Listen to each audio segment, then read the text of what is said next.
Assalamualaikum warahmatullahi wabarakatuh. Alhamdulillahirrabbilalamin. Wabihi nasta'in wa ala muridin waddin. Assalatu wassalamu ala asrafil anbiya'i wal mursalin Sayyidina Muhammadin wa ala alihi washabihi ajma'in, amma ba'du. Nama saya Muhammad Riki Fadil, NIM 18220156.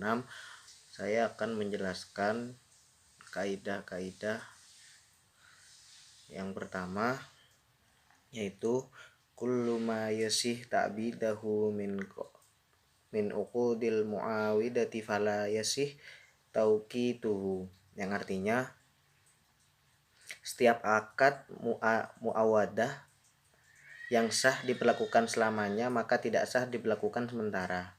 Nah, akad muawadah ini itu akad yang dilakukan oleh dua pihak yang masing-masing memiliki hak dan kewajiban. Nah, seperti halnya macam jual beli pada biasanya, satu pihak atau penjual berkewajiban menyerahkan barang yang dia jual dan memiliki harga, dan di pihak lain yaitu pembeli berkewajiban menyerahkan harga barang dan berhak menerima barang yang dibelinya. Nah, dalam akad kayak gini, semacam ini tidak sah apabila dibatasi waktunya. Nah, sebab akad jual beli itu tidak dibatasi waktunya. Nah, apabila dibatasi maka bukan jual beli tapi sewa menyewa. Lanjut ke kaidah kedua. Kaidah kedua yaitu al-umuru bitasrifi fi mulki ghairi bitol. Artinya, setiap perintah untuk bertindak hukum terhadap hak milik orang lain adalah batal. Maksud dari kaidah ini adalah apabila seseorang memerintahkan untuk bertransaksi terhadap milik orang lain dan dilakukannya seperti terhadap miliknya sendiri, maka hukumnya batal. Nah, contohnya apabila seorang kepala penjaga keamanan memerintahkan kepada bawahannya untuk menjual barang yang dititipkan kepadanya. Nah, maka perintah tersebut adalah batal. Kaidah ketiga, la yatim tabri illa bil qabdi. Artinya, tidak sempurna akad tabarru kecuali dengan penyerahan barang. Nah, akad tabarru ini adalah akad yang dilakukan demi untuk kebajikan atau kebaikan semata, seperti hibah atau hadiah. Nah, hibah atau hadiah tersebut belum mengikat sampai penyerahan barangnya dilaksanakan. Tuh. Lanjut ke kaidah berikutnya. Al-jawazu sir'i yanafi doman. Artinya, suatu hal yang dibolehkan oleh syara tidak dapat dijadikan objek tuntutan ganti rugi. Nah, maksud dari kaidah ini itu adalah sesuatu yang dibolehkan oleh syariah, baik melakukan atau meninggalkannya, tidak dapat dijadikan tuntutan ganti rugi. Nah, contohnya ada si A ini menggali sumur di tempat miliknya sendiri. Kemudian binatang tetangganya jatuh ke dalam sumur tersebut dan mati. Nah, maka tetangga yang memiliki anjing ini tidak bisa menuntut ganti rugi kepada si A, sebab menggali sumur di tempatnya sendiri boleh oleh syariah. Tuh. Lanjut ke kaidah kelima.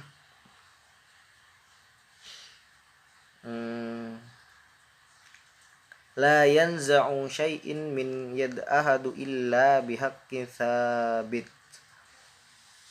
Nah, artinya sesuatu benda tidak bisa dicabut dari tangan seseorang kecuali atas dasar ketentuan hukum yang telah tetap. Nah, lanjut ke kaidah berikutnya.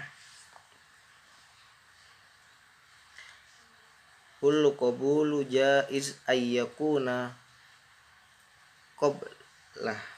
qabli. Yang artinya setiap kabul atau penerimaan boleh dengan ungkapan saya telah terima.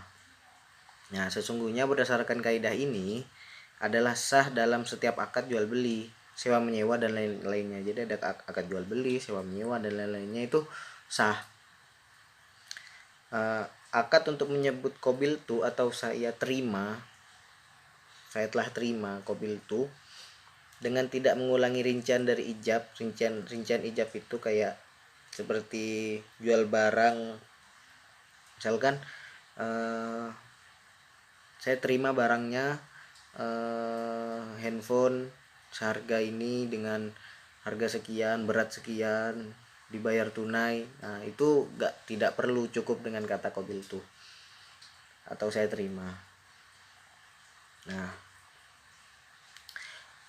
lanjut ke kaidah berikutnya, kaidah ke-7. Kullu syurtin kana ma madluhal al-aqdu aw man maktidahu fahuwa jaiz. Artinya, setiap syarat untuk kemaslahatan akad atau diperlukan oleh akad tersebut, maka syarat tersebut dibolehkan. Nah, contohnya kasus gadai emas. Kemudian ada syarat bahwa apabila barang gadai tidak ditebus dalam waktu yang telah ditentukan, maka penerima gadai berhak untuk menjualnya, atau syarat kebolehan memilih. Misalkan di awal sudah ditetapkan bahwa jika si penebus ini tidak bisa menebus dalam kurung waktu yang dijanjikan, maka si penerima gadai berhak untuk menjual emas ini. Seperti itu contohnya. Lanjut ke kaidah selanjutnya. Kullu ma suh ar-rahnu bihi suhud domanah. Setiap yang sah digadaikan, sah pula dijadikan jaminan.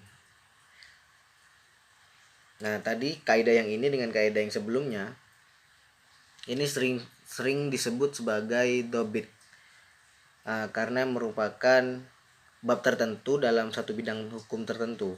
Nah, tapi ada pula yang menyebutnya kaidah ini seperti dalam As-Subki. Nah, tampaknya lebih tepat disebut kaidah tafsiliyah atau kaidah yang detail.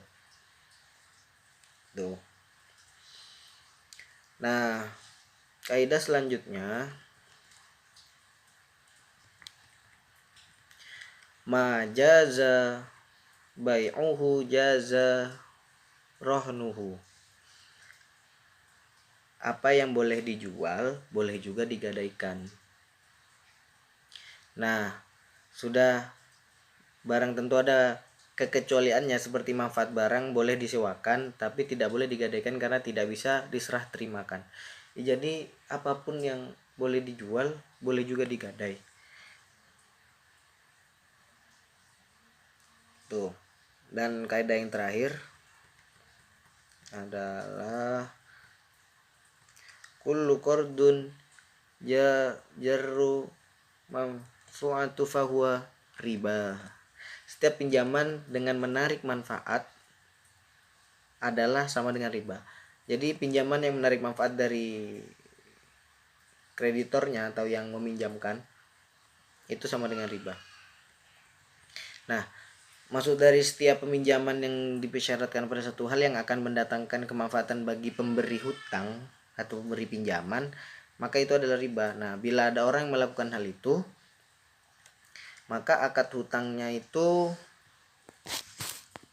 bisa batal.